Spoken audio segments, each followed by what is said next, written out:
हाँ तो नमस्कार, द नेक्स्ट लेवल एजुकेशन में आपका स्वागत है। और आज हम लोग समांतर श्रेणी के कुछ इम्पॉर्टेंट सब क्वेश्चन सबको देखने वाले हैं जो आपके BSEB मैट्रिक एग्ज़ाम 2024 के लिए VVI यानी मस्ट इम्पॉर्टेंट हो 100%, जो बार बार रिपीट होते हैं वैसे प्रश्नों को करेंगे हम लोग जो इस बार आने की संभावना हो। तो आइए इसी प्रकार से एक प्रश्न ले रहे हैं हम लोग। प्रश्नावली 5.2 का प्रश्न संख्या 7। ये प्रश्न कई बार पूछा गया है और एग्ज़ाम के पॉइंट ऑफ व्यू से मस्ट इम्पॉर्टेंट है, VVI है। तो आइए आज हम लोग इस सवाल को करने वाले हैं। सवाल कहता है कि 31वां पद ज्ञात करें। AP का 11वां पद 38 है और 16वां पद 73 दिया गया है। किसी AP का 11वां पद 38 है और 16वां पद 73 दिया गया और आपसे कहता है 31वां पद ज्ञात करें। तो आपको पता होना चाहिए कि AP में किसी भी टर्म को निकालने के लिए, कोई भी पद निकालने के लिए हमें क्या मालूम होना चाहिए? प्रथम पद A और सार्व अंतर D मालूम होना चाहिए। अगर A और D आपको मालूम हो जाए तो आप कोई भी पद को आसानी से निकाल सकते हैं। तो ध्यान दीजिएगा, A और D हम निकालने का प्रयास करेंगे। मान लेते हैं, माना AP का प्रथम पद बराबर A तथा सार्व अंतर बराबर D। अब अकॉर्डिंग टू क्वेश्चन आते हैं प्रश्नानुसार।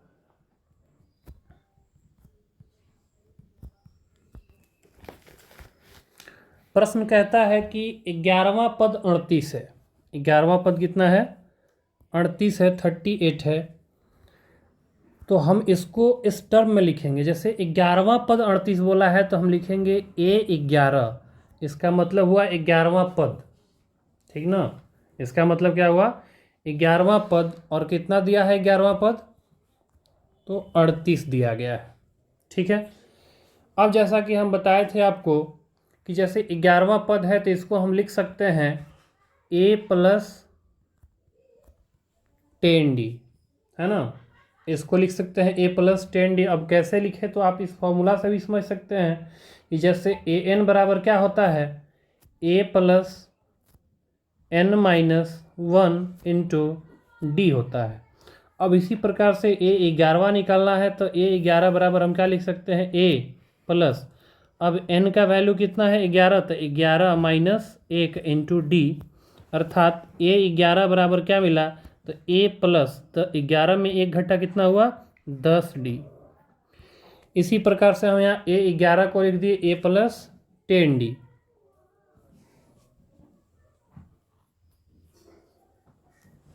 तो यहाँ से हमारा ये एक समीकरण बन जाएगा। ये हमारा एक समीकरण बन गया कि A + 10D बराबर कितना हो गया? 38, जो कि एक हमारा समीकरण बन गया। अब पुनः प्रश्नानुसार आते हैं तो प्रश्न क्या कह रहा है, देखिए। पुनः सवाल कहता है कि 16वां पद 73 है। 16वां पद कितना दिया गया है? 73। यानी A16 बराबर दिया गया है 73। इसी कथन का मतलब समझिएगा, 16वां पद को ही लिखे हैं A16, है ना। और ये कितना दिया गया था? 73 दिया गया है। अब जैसे हम A11 को लिखे A + 10D, इसी प्रकार से A16 को लिखेंगे। हमेशा याद रखिएगा, जो भी यहाँ n का वैल्यू हो उसमें एक घटा के लिखेंगे। तो A16 दिया है तो एक घटा के लिख दीजिए आप A + 15D, जो 73 है। ये हमारा हो गया समीकरण 2। अब हम क्या करते हैं, समीकरण 1 और 2 को हल कर देते हैं। समीकरण 1 तथा 2 से समीकरण 1 तथा 2 से। तो समीकरण 1 हमारा कितना है, तो ये है a प्लस 10d बराबर कितना है 38, और समीकरण 2 कितना हमारा, तो a प्लस 15d बराबर कितना है 73 है। अब यहाँ से देखिए, इसको हम या तो विलोपन विधि या प्रतिस्थापन विधि से हल करने वाले हैं, तो आसान तो होगा कि विलोपन विधि से ही इसको हल कर दीजिए, है ना। यहाँ a वाला जो टर्म है सेम है, तो इसको हम कटा सकते हैं, तो घटा दीजिए कटाने के लिए। ये माइनस हो गया, ये भी प्लस माइनस हो गया, यहाँ भी प्लस है तो क्या हो गया माइनस हो गया। तो यहाँ पे हमारा ये टर्म कट गया। देखिए a से a क्या हो गया, प्लस माइनस में ख़त्म। अब यहाँ घटाइए, -15 में 10 चला जाएगा तो कितना होगा -5d। यहाँ देखिए 73 में 38 घटे तो 13 में 8 गया 5 हो गया, और 6 में 3 गया 3, अर्थात ये कितना हो गया -35। अब इसको आप कटा दीजिए, तो कितने बार में कट रहा है, तो 7 × 5 = 35, यानी कितने बार में हो गया 7 बार में, यानी d बराबर कितना निकल गया हमारा ये 7। d बराबर क्या आ गया 7। अब हम इस d के वैल्यू को पुट कर देंगे समीकरण 1 में, d के वैल्यू को समीकरण 1 में पुट कर देंगे, ठीक ना। तो समीकरण 1 में लिखेंगे, समीकरण 1 में d बराबर 7 रखने पर, तो समीकरण 1 हमारा कितना है भाई, तो a प्लस 10d कितना है a प्लस 10d, तो d के वैल्यू हम कितना रख देंगे 7 इज इक्वल टू कितना दिया था 38, तो यहाँ रख दिए 38। तो a प्लस 10 सत्ते कितना हो गया 70 हो गया, बराबर में कितना है 38 दिया। a का वैल्यू चाहिए, तो ये +70 उधर जाएगा तो -70, पहले से 38 दिया है, अब ये +70 इधर आया तो क्या हो गया -70 हो गया। अब ये a बराबर कितना हो गया भाई, तो 70 में घटा दीजिए 38 को, तो 10 में 8 गया 2 हो गया, और ये फिर 6 में 3 गया 3। अब बड़ी संख्या में माइनस है तो यहाँ माइनस लगा दिए, यानी a का वैल्यू कितना हो गया -32 निकल गया। a का वैल्यू कितना निकला माइनस। तो अब यहाँ देखिए d भी मालूम चला गया हमको, d भी मालूम चल गया, d का वैल्यू कितना निकाल चुके हैं हम लोग, तो d बराबर हमारा 7 आ गया, और फिर यहाँ हम a बराबर निकाल लिए कितना, तो -32 निकाल लिए। अब हम क्या बताए थे, पहले ही हम कंसेप्ट दिए थे कि कोई भी पद निकालना हो, कोई भी पद निकालना हो, आपके पास प्रथम पद और शार्प अंतर यानी कॉमन डिफरेंस मालूम होना चाहिए। तो a भी मालूम चल गया और हमारा ये d भी मालूम चल गया। अब सवाल में कहता है 31वां पद ज्ञात करें, तो निकाल दीजिए। तो a 31 निकालना है, तो अकॉर्डिंग टू फॉर्मूला हम क्या लिख सकते हैं 31वां पद को a प्लस 30d लिख सकते हैं, है ना। अब देखिए a मालूम है, a कितना मालूम है भाई, तो 32 मालूम है, प्लस 30 × d कितना मालूम है हमको, तो d निकाल चुके हैं 7, तो यहाँ हम 7 रख देते हैं। अब देखिए -32 प्लस 7 या 21, अर्थात ये हो गया 210। अब 210 में आप 32 घटा दीजिए, 10 में 2 गया 8 हो गया, और उसके बाद यहाँ आपका हो गया उसके बाद ये घटा दीजिए कितना हो जाएगा, 10 में 3 गया 7, अर्थात ये 178 निकल गया। इस प्रकार से जो 31वां पद हमारा 178 आ गया। अब आप इस सवाल को उम्मीद करते हैं अच्छे से समझ गए होंगे, इसको एक बार नोट कर लीजिए, उसको बार बार रिवाइज कीजिए, मस्ट इम्पॉर्टेंट है, हर एक बार कई ना कई बार पूछा गया है, और उम्मीद किया जाता कि इस बार भी पूछने की संभावना है, इसलिए ऐसे प्रश्नों को आप बार बार रिवाइज करेंगे। कोई भी चैप्टर पढ़िए आप, तो ऐसे प्रश्नों को बार बार करेंगे जो एग्ज़ाम में आने वाला हो और जिसमें आपको डाउट हो। तो डाउटफुल क्वेश्चन को ज़्यादातर आप रिवाइज कीजिएगा, जो आसान हो उसको स्किप करना है, जो बन जाने वाला हो लगे कि एकदम बिल्कुल बन ही जाएगा तो उसको स्किप करके वैसे प्रश्नों को पढ़ेंगे जो बिल्कुल थोड़ा सा पेचीदा हो, उम्मीद किया जा सकता है कि एग्ज़ाम में भी आने वाला हो, तो वैसे प्रश्नों को बार बार रिवाइज करेंगे। अब हम इसी का एक प्रश्न संख्या 8 भी देखने वाले हैं, जो कि बेहद महत्वपूर्ण है।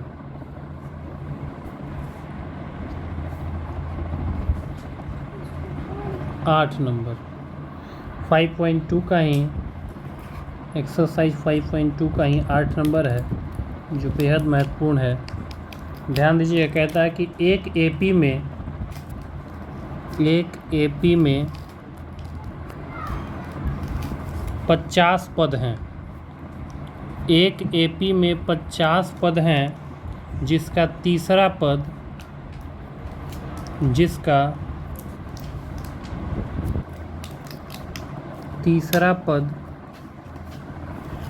12 है। तीसरा पद 12 है और अंतिम पद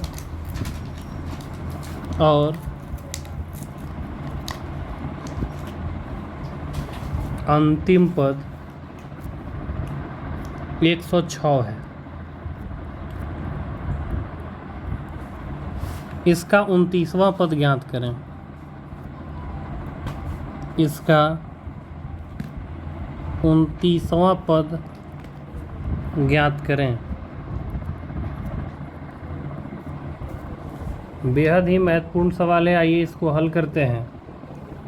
सबसे पहला बात क्या है कि एपी में 50 पद हैं, यानी n का वैल्यू कितना दे दिया है 50, यानी टोटल इस एपी में कितने पद हैं 50 पद हैं, जिसका तीसरा पद की बात किया है कि ये कितना है 12। आइए सबसे पहले हम बताए हैं कि कोई भी पद निकालना हो तो a और d मालूम होना चाहिए। तो a और d यहाँ पहले हम मालूम करते हैं और फिर हम 29वां पद को आसानी से निकाल पाएंगे।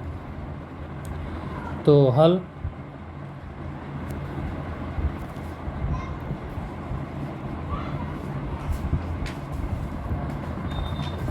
माना एपी का प्रथम पद कितना है, तो एपी का प्रथम पद हम मान लिए कि ए है तथा सार्व अंतर बराबर डी। माना एपी का प्रथम पद ए, सार्व अंतर डी है। प्रश्नानुसार आइए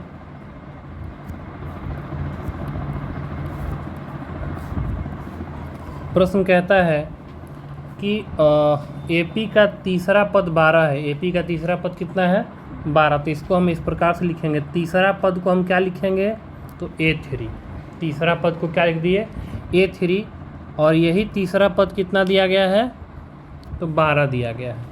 अब हम ये जो A3 है इसको हम कैसे लिख सकते हैं, तो इसको हम लिखेंगे A+2D, जिससे हमारा ये एक इक्वेशन बन गया है ना, बराबर 12। ये इक्वेशन फर्स्ट हो गया।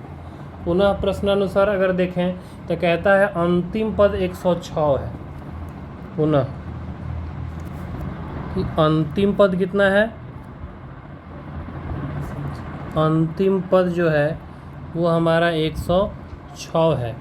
तो याद कीजिए हम बताए थे अंतिम पद लास्ट टर्म को हम क्या लिखते हैं, तो इसी को हम लोग AN कहते हैं। अंतिम पद को ही क्या कहा जाता है, AN, जो कि दिया है 106 दिया गया है। अब आप सोच रहे हैं कि सर यहाँ से n का वैल्यू कहाँ से आएगा, तो देखिए प्रश्न में ही पहले ही बता दिया गया है कि एक AP में कितने पद हैं 50 पद हैं, यानी कि हम पहले ही बताए कि n का वैल्यू दे दिया है इस सवाल में, यानी आप n की जगह कितना यूज कर सकती हैं 50, बराबर कितना दिया है 106। अभी जो A50 है इसको हम क्या लिख सकते हैं, तो A+49D आया ना, ये हमारा हो गया A+49D बराबर हो गया 106, जो कि हमारा समीकरण 2 बन गया। अब देखिए यहाँ पे हमको समीकरण 1 और 2 मालूम चल गया है ना, ये हमारा समीकरण 1 हो गया A+2D बराबर 12, और ये हमारा समीकरण 2 हो गया A+49D बराबर 106। अब इस समीकरण 1 और 2 को हल कर देते हैं, हमारा मान आसानी से निकल जाएगा। आइए समीकरण 1 तथा 2 से, समीकरण 1 तथा 2 से, तो समीकरण 1 कितना है, तो समीकरण 1 है A+2D बराबर 12।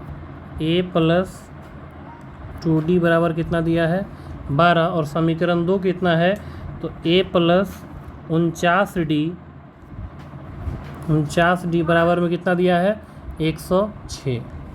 अब इसको हम क्या करते हैं, हल कर देते हैं। तो इसके लिए क्या करना होगा, तो A वाला टर्म हमारा सेम है, विलोपन विधि से हल करते हैं। तो A वाला टर्म सेम है तब इसको हम घटा देते हैं, तो घटाने के लिए नीचे वाले चिन्ह को बदलना होगा, हाँ या ना। अब जैसे ही नीचे वाले चिन्ह को हम बदले तो ये हमारा कटने वाला हो गया। ये देखिए प्लस माइनस में ये हमारा क्या हो गया, ख़त्म। अब 49 में 2 चला जाएगा तो कितना हो जाएगा, -47D, हाँ या ना। उसके बाद यहाँ 106 है तो 106 में आप 12 को घटा दीजिए। 106 में हम क्या करते हैं, 12 को घटा लेते हैं। 106 में 12 घट गया तो कितना हो जाएगा, 6 में 2 गया 4 हो गया, 10 में गया 94 हो जाएगा। बड़ी संख्या में माइनस है तो यहाँ भी माइनस दे देंगे। अब ये -47D के साथ गुना के रूप में है, इधर आएगा तो डिवाइड के रूप में, तो -47 ये 2 बार में कटेगा, हाँ या ना। माइनस माइनस तब का कैंसिल हो गया, इसलिए D बराबर क्या निकल गया हमारा, 2। यहाँ देखिए सार्व अंतर हमको मालूम चल गया, D बराबर कितना मालूम चल गया, 2। अभी भी हमको A निकालना बाकी है, तो हम क्या करते हैं, इस D के वैल्यू को समीकरण 1 में पुट कर देते हैं। समीकरण 1 से, समीकरण 1 हमारा क्या है, ये देखिए समीकरण 1 हमारा क्या है, समीकरण 1 को देखिए,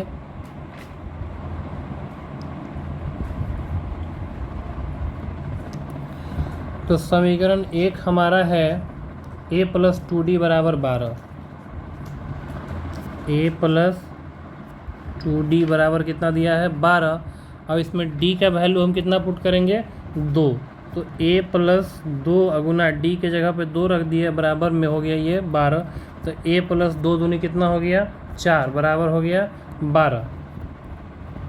a बराबर ये +4 इधर आएगा तो क्या हो गया, -4, यानी a बराबर निकल गया 12 में 4 गया 8। a का जो वैल्यू निकला वो कितना निकल गया, a बराबर 8 निकल गया। अब आप कोई भी पद निकाल सकते हैं। सवाल में बोला था, क्या सवाल में क्या बोला था, ध्यान दीजिएगा कि इसका 29वां पद ज्ञात करें। कौन सा पद निकालना है हम लोग को, 29वां पद निकालना है, 29वां पद निकालना है। तो 29वां पद निकाल लेते हैं।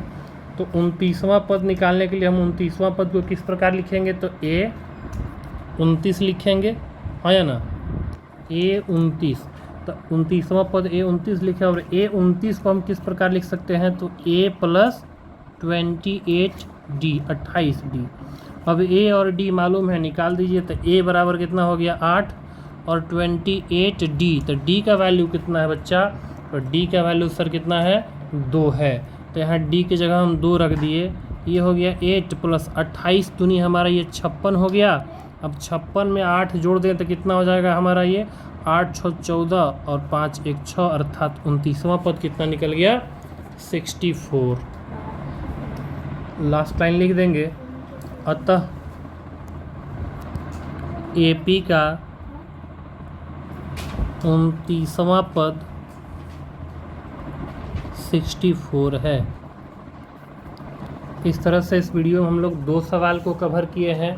ऐसे ही और भी वीडियो आते रहेगा जो एग्ज़ाम के पॉइंट ऑफ व्यू से महत्वपूर्ण है। हम वैसे ही सवाल को पढ़ाएंगे जो आपके एग्जामिनेशन में आने वाला। तो उम्मीद करते हैं आप लोग अच्छे से पढ़ रहे होंगे। तैयारी कैसी चल रही है कमेंट बॉक्स में ज़रूर बताइएगा। धन्यवाद।